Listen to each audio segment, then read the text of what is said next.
C'est d'Amérique que vient le pas décisif, une révolution dans la conception et dans l'exécution.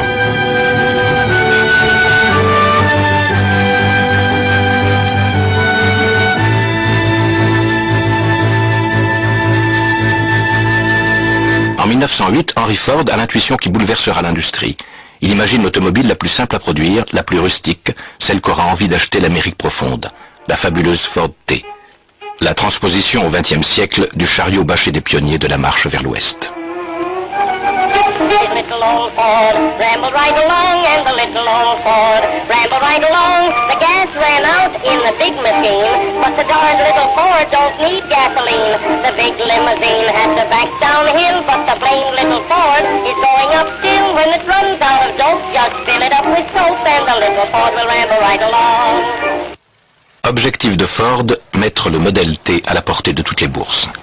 Pour cela, il faut changer radicalement le mode de production, donc la façon dont les ouvriers travaillent.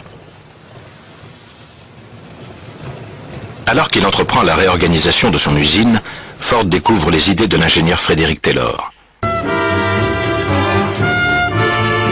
Tout va déjà bien plus vite, mais l'usine ne produit que 200 voitures par jour. La transformation la plus révolutionnaire est encore à venir. Ce n'est plus l'ouvrier qui se déplace, mais les éléments de la voiture qui sont amenés jusqu'à lui. L'homme se tient maintenant à un point fixe et répète indéfiniment le même geste. La chaîne est née. Par une succession d'opérations élémentaires, effectuées à une vitesse constante, la voiture sort, montée de toutes pièces.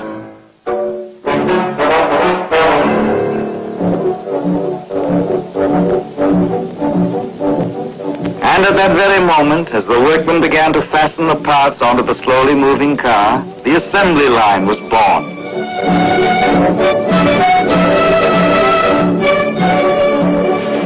Les pièces détachées sont amenées par un réseau de convoyeurs à bande jusqu'à leur destination exacte dans la chaîne. Les chaînes s'étendaient sur toute la longueur du bâtiment. Elles transportaient les pièces. Au lieu de les porter à la main, les transporteurs motorisés les apportaient sur la chaîne. C'était merveilleux de voir ça en mouvement. Ce n'était pas un seul cerveau, mais de nombreux cerveaux qui travaillaient ensemble.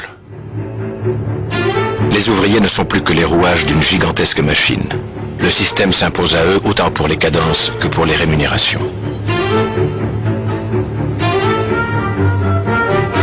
Ils doivent s'adapter au rythme constant de la chaîne. Toute l'usine travaille désormais à la même vitesse. Impossible de ralentir et à plus forte raison de s'arrêter. Arthur Herbeau fait partie des 4000 employés de Renault.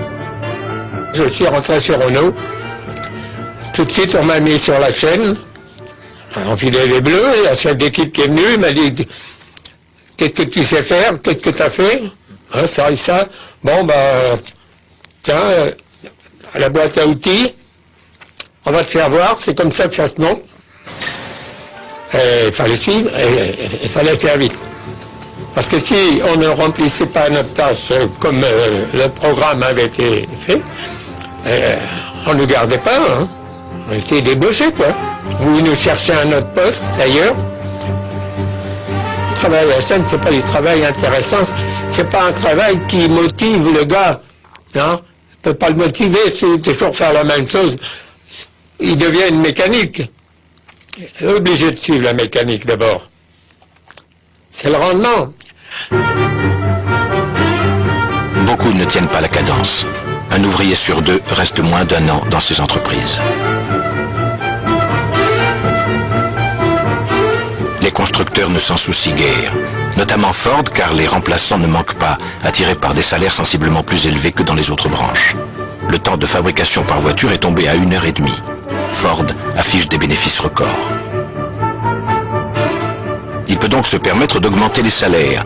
Lorsqu'il annonce qu'il double la rémunération, la portant au niveau inouï de 5 $ par jour, l'usine est assiégée par les candidats. Red Cole avait à peine 18 ans lors de ses débuts chez Ford.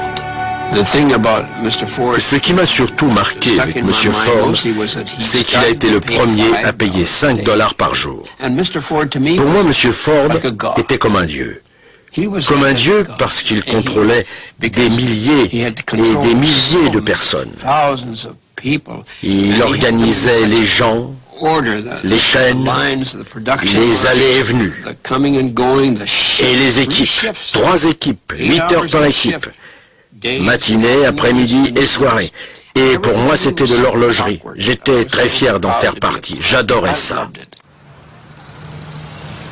En 1920, Détroit est en plein essor. Sa population a quadruplé en une génération. Les autres constructeurs automobiles reprennent la méthode Ford.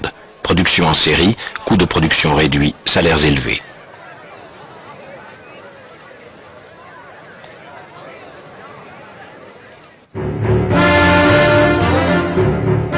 Ford décide de construire une nouvelle usine, celle de ses rêves. Ce sera la plus grande du monde, avec 80 000 personnes. À Rivière-Rouge, des milliers de tonnes de charbon, de fer, de sable entrent d'un côté, tandis que 2500 modèles T sortent par l'autre chaque jour.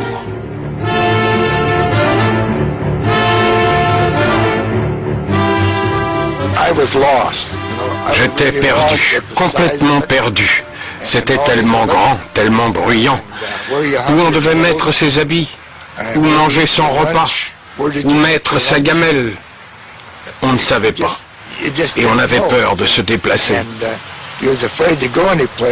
On voyait des gars qui faisaient une chose, d'autres une autre chose, avec toutes ces machines. C'était incroyable de voir ça. Incroyable. Le secret du succès de Ford, c'est l'afflux ininterrompu de main-d'œuvre arrivant à Détroit. Les termes du contrat sont clairs, l'ouvrier travaille vite, il obéit aux ordres, il est bien payé. Plus de 70% des ouvriers sont des immigrants de fraîche date, italiens, grecs, polonais, allemands. Ford ouvre à leur intention des écoles de langue anglaise. Mais dans le même temps, il n'hésite pas à jouer habilement des rivalités qui opposent les uns aux autres, avec un seul objectif, maintenir la cadence. Il disait, négro, si tu veux pas produire, on a des types qui le feront à ta place. Puis, il allait voir les Blancs qui arrivaient du Sud. Si vous autres, Pecno, fournissez pas, on a des Rital, on a des négros qui feront l'affaire. Alors faites gaffe. Une milice privée est chargée de maintenir la discipline. Quiconque essaie d'implanter un syndicat est immédiatement licencié. Ford appointe des espions dans tous les ateliers pour repérer les agitateurs. Ford ne manque pas de faire valoir aux ouvriers les avantages matériels que leur situation leur procure. Le personnel est d'ailleurs vivement encouragé à épargner pour acquérir sa propre Ford T.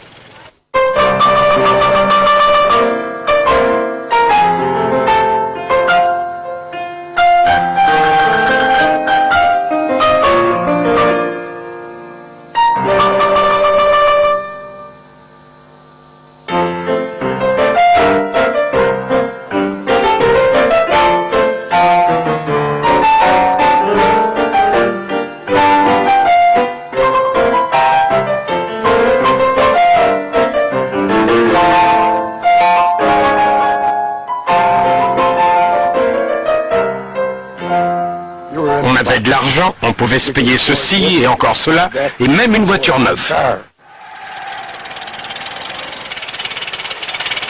En 1924, le 10 millionième modèle T sort de la chaîne. À grand renfort de publicité, Ford fait parcourir à sa fameuse voiture les États-Unis d'une côte à l'autre et du nord au sud. C'est tout un pays qui célèbre la révolution de la chaîne.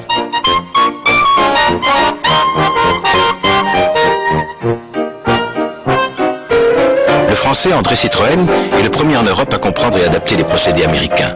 Il entend atteindre le plus grand nombre grâce à ses voitures à bas prix, à la publicité et à la standardisation des pièces de rechange.